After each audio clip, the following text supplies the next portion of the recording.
Bonjour tout le monde et bienvenue à ce nouvel épisode de TW 2016 édition WWF 1987. On est prêt à notre pay-per-view wrestling classique qui est un gros show. Un gros show qu'on a devant nous. Wrestling Classic va durer 3h30. Devrait être un... Je trouve que c'est un beau nom de pay-per-view, Wrestling Classic. Mais Warzone, je trouve que c'est pas très adapté. Il faudrait trouver un autre nom.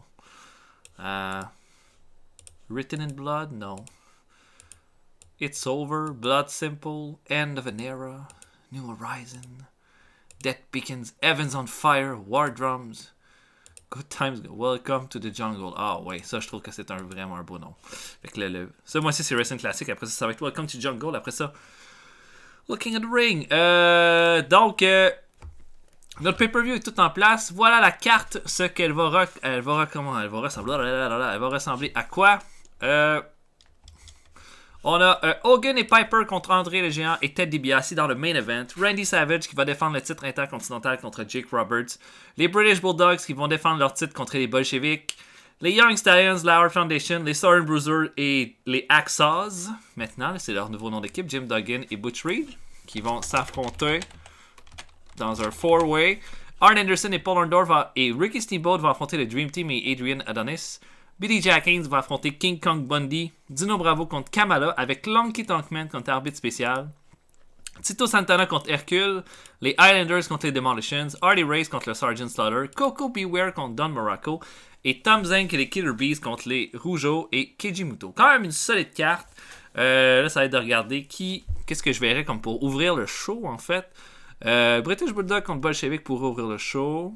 Le Six-Man Tag pour ouvrir le show, mais je pense que je le garderai plus tard. Billy Jack Haynes contre Bundy pour ouvrir. Santana contre Hercule. Ouais. Hardy Race contre Slaughter. Je pense que Santana contre Hercule pourrait être un bon opener pour le pay-per-view. En tous les cas. J'ai quelques gars là avec... j'ai Piper qui va être off pour partir dans un film dans 2 mois. Sinon pour les blessures, j'ai Dean Malenko qui en a pour 10 mois.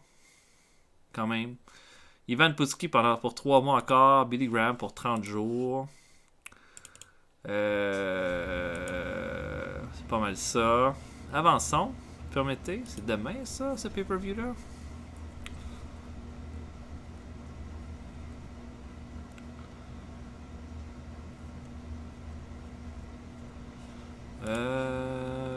World Championship Wrestling.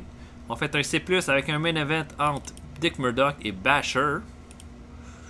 Ok, Basher. Mon Dieu, comment ça a manqué de star power là-dedans, j'ai l'impression. Là. Quand même fait un C+. Ils ont... Le Rock'n'Roll Express a battu les Thunderfoot, Gene Ligon et Joel Ditton. Team America a battu les Nasty Girls. Ok. Oh, le body de Tino Bravo a changé. Un gros show de la NJPW entre Bad News Allen et Tatsumi Fujinami. Bad News Allen pourrait bien le signer, lui. Quand même âgé, mais c'était pas mal le temps où est-ce qu'ils l'ont signé à cette époque-là. Puis la AWA, un C+, aussi, Wow McDaniels a battu Nick Bockwinkel pour un B+, quand même. On est en 87, là. Sinon, un show assez oubliable, il me semblerait. Ok. Je regarde là s'il y a quelque chose qui nous concerne. Pas tant. Hein? Bon. Non, nouveau duo à la HPW. John Tenta et Shinji Sakazaki. John Tenta, là. Quoi ça aurait l'air? Il est déjà quand même pas pire. Eh ben, ok. Bon, on va faire le show, puis après ça, on signera là, un autre lutteur. On va faire notre pay-per-view. 100%, on va faire notre broadcaster. Hein. Ça nous prend B- avec Comcast. J'ai pas ben peur qu'on va faire un bon pay-per-view ce mois-ci. Bon, Ricky Steamboat et Sam Houston. Ricky Steamboat a donné des trucs de psychologie à son protégé Sam Houston. Hey, merveilleux. Mon backstage rating a vraiment monté hein, dernièrement. Je sais pas c'est le départ de qui. qui a fait ça, mais ça pourrait faire en sorte qu'on pourrait essayer de signer peut-être des lutteurs qu'on sait comme qui sont moins hot au niveau de la latitude. Bon, mettons Kijimuto. On va essayer que Kijimuto soit ami avec quelqu'un.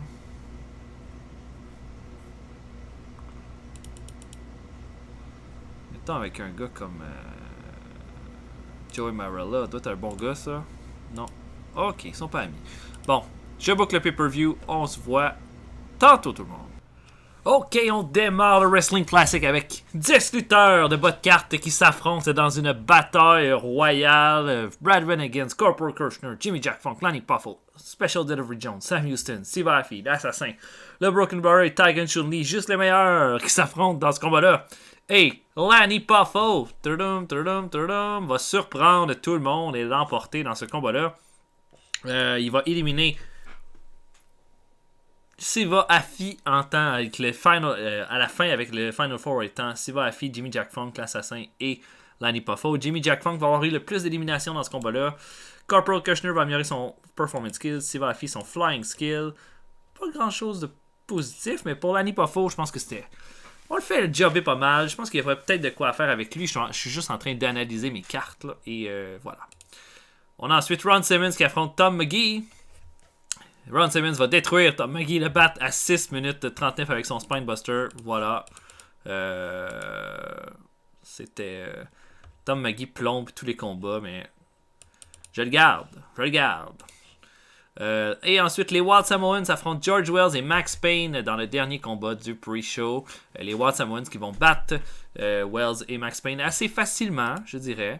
Ils vont faire un double headbutt à la fin pour la victoire. Peut-être le mois prochain, les Wild Samoans, on va essayer de faire de quoi, de préparer leur sortie aussi dans le roster.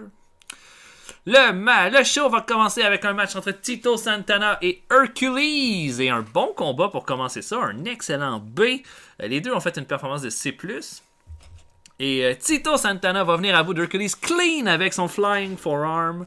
Voilà, une belle victoire de Tito Santana là-dessus. Excellent combat, pour vrai.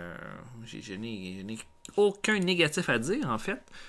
Santana va chercher une importante victoire. Et voilà. Et ensuite, on a les Killer Bees et Tom Zen qui affrontent Kijimuto et les Rougeau Brothers. Un combat qui fait un C. Combat correct. La meilleure performance revient à Kijimuto dans ce combat-là. Et c'est les Heels qui vont l'emporter. À mon avis, les Heels avaient plus besoin d'une victoire que les Faces dans ce cas-là. Rougeau qui va qui va lancer de la poudre au visage de Brian Blair avant de l'enfermer dans le Boston Crab pour la victoire. Une belle victoire, une grosse victoire pour ces trois-là là, qui sont en ascension. Raymond Rougeau va améliorer son technical skill, tout comme Jacques Rougeau avec ce combat-là. Presque pas de moins, presque que des plus. Très très bien pour vrai. Là, bon combat. On a ensuite un match entre Kamala et Dino Bravo. Et l'arbitre spécial de ce combat-là était le Honky Tonk Man. Et comme c'était pas surprenant, le Honky Tonk Man va faire un screwy finish à Kamala alors que Dino Bravo va faire le pin. Honky Tonk Man va faire un pin super rapide pour faire gagner son adversaire. J'imagine que le fait qu'on ait mis Honky Tonk Man comme ref, ça n'a pas dû aider. En tous les cas, Dino Bravo va donc aller chercher cette grosse victoire-là. Bon, pas assez de selling dans ce match-là. La rivalité a perdu du heat, mais bon, elle n'est pas terminée en tant que telle. Bravo fight avec Honky Tonk Man, mais Kamala attrape la guitare de Honky Tonk Man. Et là, Honky Tonk Man se retourne, il pense qu'il va se la faire péter sa tête. Et Kamala se la pète lui-même sur le visage. Et là, fait un gros cri de guerre. Et là, Honky Tonk Man se sauve en hurlant. C'est comme ça qu'on termine le segment. C'est pas fini entre ces deux-là. On a ensuite Manny Fernandez et Bob Orton Jr. qui disent que la Hart Foundation ont déjà annoncé leur victoire, mais que les Southern Bruisers n'ont pas l'intention de quitter Wrestling Classic sans avoir une victoire dans le 4-way par équipe. Une bonne petite promo là, de B-. Je mets Bob Orton avec Manny Fernandez pour faire en sorte que Fernandez là, gagne de l'overness en travaillant avec lui. Je pense que ça va fonctionner. On a Sergeant Slaughter qui affronte Hardy Race. Les deux font un gros brawl monstrueux. Ils se battent un peu partout. C'est vraiment, vraiment pas chic. Et finalement, ils se battent en bas du ring. Et là, l'arbitre arrête le combat. C'est pas fini entre les deux lutteurs. Quoi dire? Hardy Race voulait pas perdre. Je voulais faire perdre Hardy Race contre le Sergeant Slaughter, mais il voulait pas. Mais bon, ça c'est pas très très grave. Mais sinon, il y a eu plein de plus. C'était un bon match pour Hardy Race aussi. Voilà. C'est pas fini non plus entre ces deux-là, mais un bon B-. On a les Highlanders qui affrontent les Demolitions. Là, je suis content que ça fasse un B-, parce que c'est pas nos gars qui ont montré le plus jusqu'à date. Mais les Highlanders et les Demolitions vont faire un gros combat ensemble avec les Demolitions qui vont l'emporter quand Demolition Smash va faire. Ben, les Demolitions vont faire le Demolition Decapitation sur Tama pour la victoire. Voilà, C plus de performance pour Axe, C pour Aku. Fait que Aku commence à s'améliorer aussi.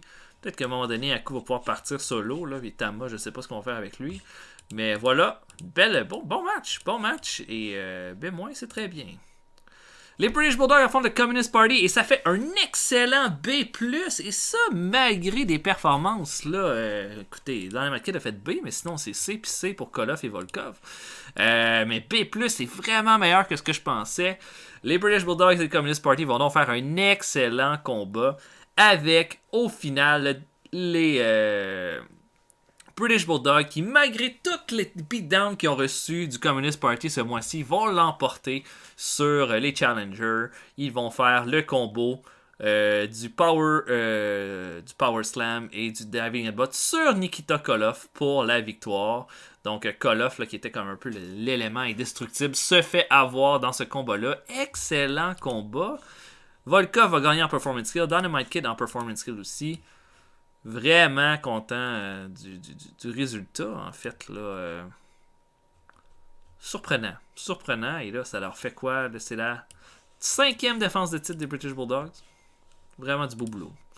Une grosse promo d'Adrian Adonis qui dit que ce soir, il fait équipe avec le Dream Team. Une équipe de rêve pour affronter des pouilleux, des lutteurs dégoûtants. Et surtout en tête de liste, Ricky Steamboat qui dit que c'est un bon père de famille, mais qu'en fait, c'est juste un imbécile qui sait pas comment s'habiller. Et là, bon, Adonis continue sa promo. Une excellente promo d'ailleurs d'Adonis qui fait des très très bonnes notes, je trouve.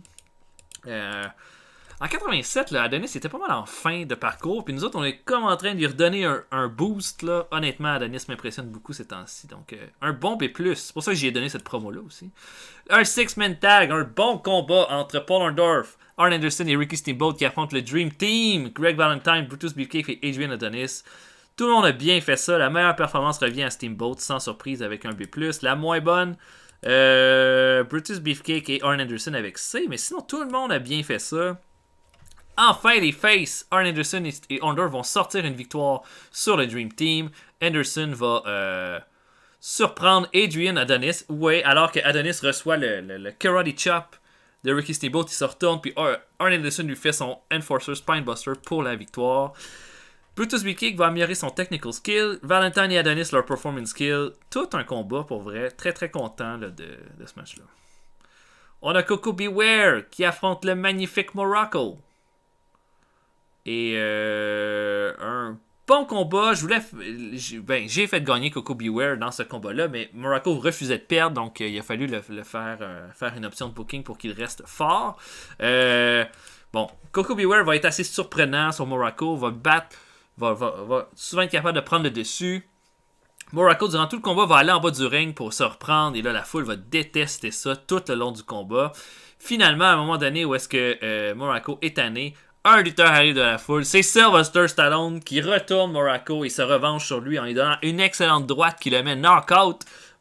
Stallone monte Morocco dans le ring. Koko B. Ware relève Morocco et lui fait le Birdbuster pour la victoire. Un C+, ce qui est pas mauvais, mais ça améliore pas la rivalité par contre. Ensuite, 4-way par équipe, excellent combat. Les Young Stallions, la Hart Foundation, les Southern Bruisers et les Axos s'affrontent. Et à la surprise générale, c'est les Southern Bruisers qui l'emportent dans ce combat de 4 équipes. La première équipe a été les Young Stallions qui ont été éliminés. Ensuite, les Axos et la finale s'est faite entre la Hart Foundation et les Southern Bruisers, les deux équipes heel. Voilà. Et c'est l'équipe de Orton et de Manny Fernandez qui va l'emporter. Ça deviendra nos number one contender pour le prochain pay-per-view. Oui, tout à fait. Et des belles performances. Bob Orton Jr. et Bret Hart ont bien fait ça. La moins bonne, sans surprise, c'est nos Young Stallions qui continuent de s'améliorer. Bret Hart améliore son performance skill. Bob Orton son technical skill. Butch Reed son technical skill. Jim Power son technical skill. Et Manny Fernandez son technical skill. Quel bon combat pour vrai. Je m'attendais à peut-être un C+, ou un B-. Mais B, c'est très très bien. Grosse promo de Randy Savage par rapport à Jake Roberts. Il dit qu'il y aura plus de règles quand ils vont s'affronter dans le Falls Count Anywhere tantôt. Il dit qu'il se prépare parce qu'il peut pas, il sait pas encore qu'est-ce qui l'attend de Randy Savage. Grosse promo. Et gros combat. Randy Savage et Jake Roberts s'affrontent dans un Falls Count Anywhere match.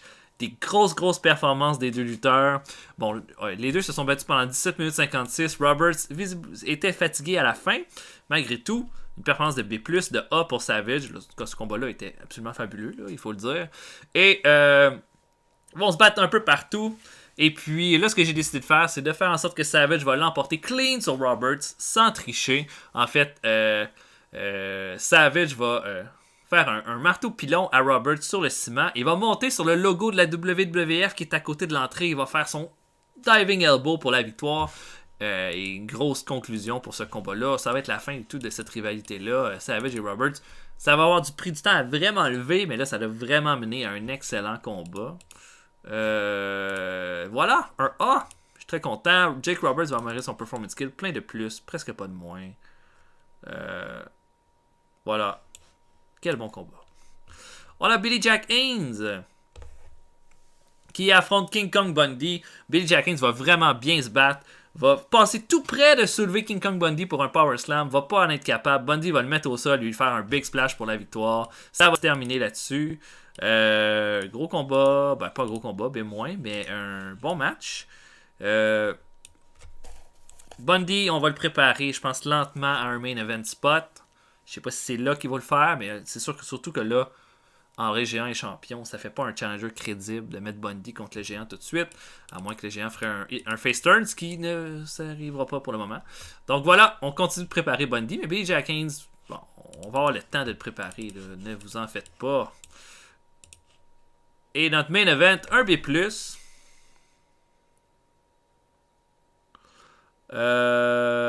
Voilà. Ah mon dieu. Ça aurait été un A. Mais j'ai mis un slow build, mais je pensais avoir mis plus que 14 minutes 50. Mais ça se peut que j'avais fait cette erreur-là. B+, c'est quand même pas mauvais.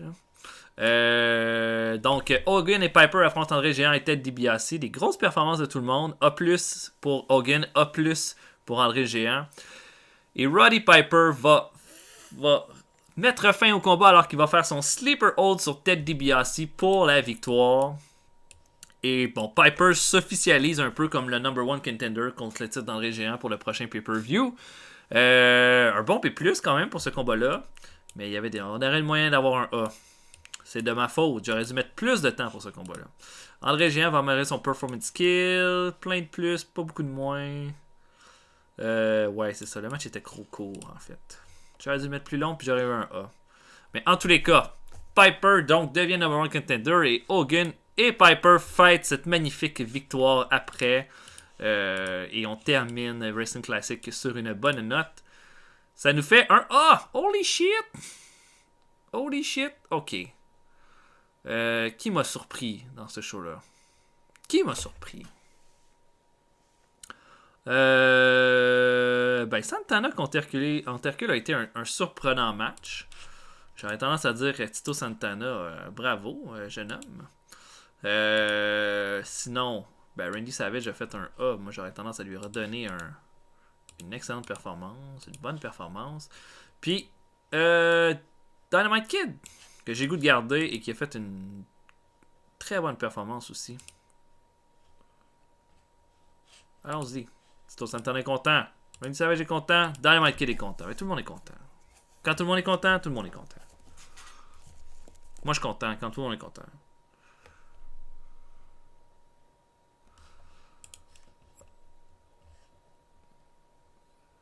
Oh mon dieu, la fin d'une ère. L'émission Hogan Rock'n Wrestling va être sur sa fin. Oh. sur le network de Titan Sport de CBS. Ah, ça serait la fin. Mais voyons donc. Ok. Honky Tonk Man nous dit que Brian Blair connecte pas avec les fans. Ok. Point 72 pour le pay-per-view. Dave Brown joue à la WWF. Dave Brown. Lance Russell. Lance Russell, ça je m'en rappelle. On va envoyer Dave Brown à la MFF. Et Lance Russell, qui est le meilleur annonceur, sans en announcing, on va faire de quoi avec lui. Là, on a été vraiment là, opportuniste en allant chercher un gars comme... tant que je dirais Lance Russell. On va faire un test d'abord avec Lance Russell. Si par exemple on le mettait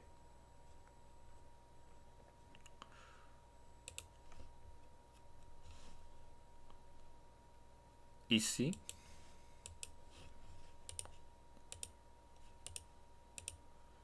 Bon, Wrestling Challenge, il y a déjà Gorilla Monsoon qui est là. Pour le reste, ça me semble honnête. Là. L'important, c'est que Jesse Ventura soit là tout le temps. Non, mais peut-être qu'on pourrait penser à mettre Bobby Heenan.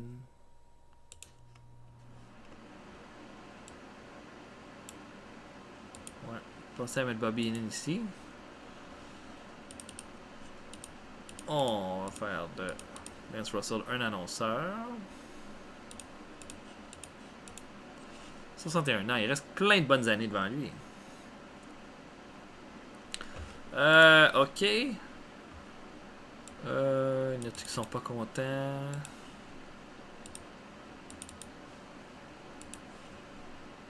Non, ça a l'air quand même assez honnête. Dean Malenko va travailler avec nous autres demain, mais lui, il va être blessé. Oh oui, continue d'être fâché. Jusqu'à temps que tu foutes le camp, toi. Je peux pas la sentir. Ah, ok. On peut essayer de se trouver un lutteur pour le développement. Le dernier que j'ai signé, c'était Jason le Terrible, je pense. On peut essayer d'en signer un qui a peut-être un peu plus de... ben, que vous connaissez peut-être un peu plus. Hein?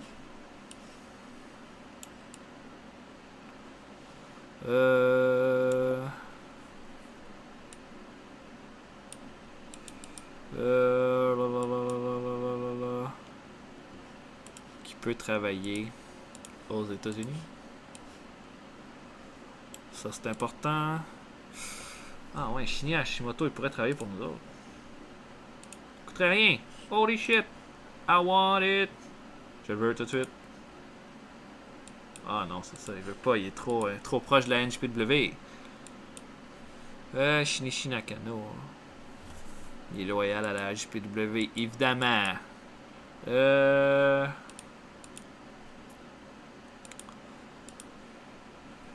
Oh, Shane Douglas, ouais, ça pourrait être ça. Scott Steiner, qui coûterait quoi? 3600, je sais pas s'il serait... Scott Putski. Scott Hall, c'est sûr qu'il serait bon. J'ai l'impression de... J'ai pas le goût de répéter ma partie de WCW, par exemple. Hein?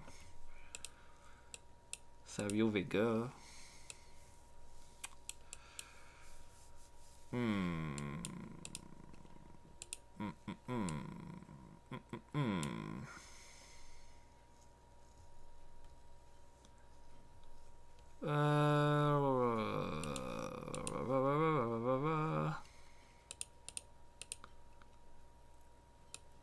Savio Vega, c'est tentant pour vrai. Là. C'est un bon brawler, c'est un bon heavyweight. Il fit, il est populaire à Porto Rico. On va le signer 2 ans. Il coûte pas cher. Ah, il veut pas signer pour personne plus que 9 mois. Ça marchera pas là-bas.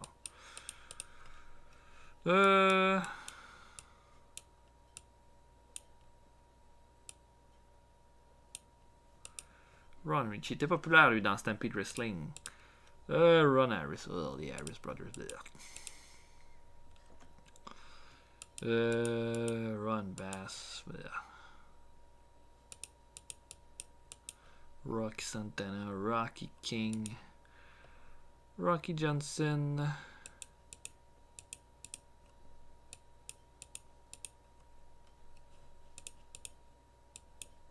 Rip Oliver. Rip Rogers. Rip Rogers, c'est une vraie farce. Rikishi Fatou.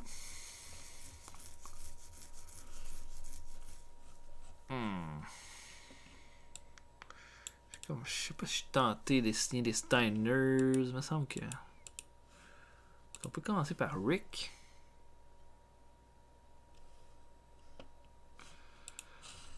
Et tout que si Rick est déjà prêt à aller dans le main roster, je sais pas si c'est le cas là. Quand même, il pourrait être considéré comme un opener. J'ai pas besoin de face, j'ai besoin de heal, moi.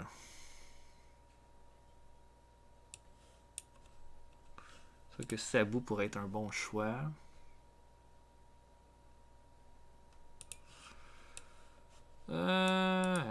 C'est pas facile. Charles Charland, le magnifique.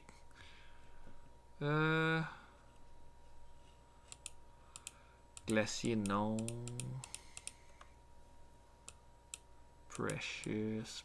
Pork Chop Cash. Wow. J'ai goûté signer juste pour ton nom, toi. Fil à fond, pas question.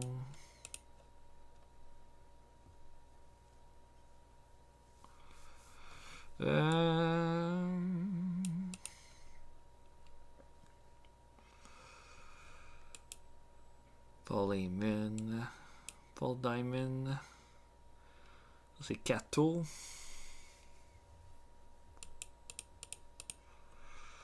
Ox Baker. Ça c'est à moitié mort, ça j'en veux pas.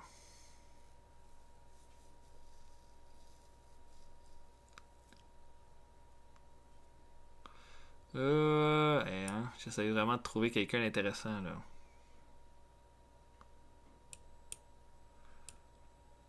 Norman Smiley. Mike Shaw, ça serait notre Norman le lunatique. Mike Rotundo.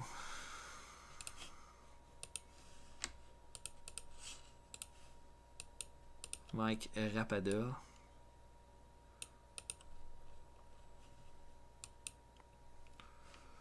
Matt Bourne.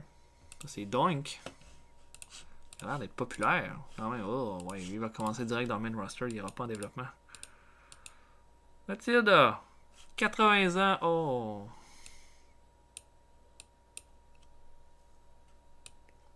Wow, Mark Rocco avait déjà 36 ans à cette époque-là.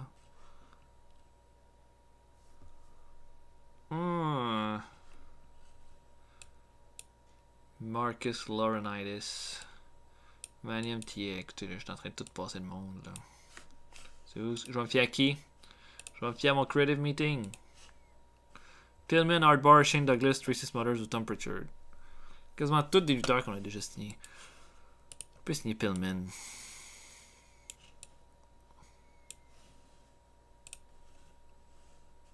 Pour 3 ans sans problème. OK! Et puis on peut regarder comment ça se compare. On a eu un A là, quand même pour ce pay-per-view-là. Hein? Broadfest, on avait eu un A aussi. Puis on avait eu plus de buy rate. Ouais, 0.75. Là, on a fait un sell-out par exemple. Quand même vraiment bon. On a fait un profit de 2 409 070. C'est notre. On a vraiment fait plus de profit. Wow! OK. Donc, ben voilà. J'espère que vous avez apprécié. On va se voir pour un. On va redémarrer le mois avec plein de storylines. J'espère que vous allez apprécier. En attendant, ben, je vais vous souhaiter une bonne journée. Likez la vidéo si vous avez apprécié. Laissez des commentaires, toujours appréciés. Puis abonnez-vous si ce n'est pas déjà fait. Plein de séries qui roulent en ce moment. Donc voilà, mon nom était Retro Spider. Je vais vous souhaiter une excellente journée à tous. Salut tout le monde.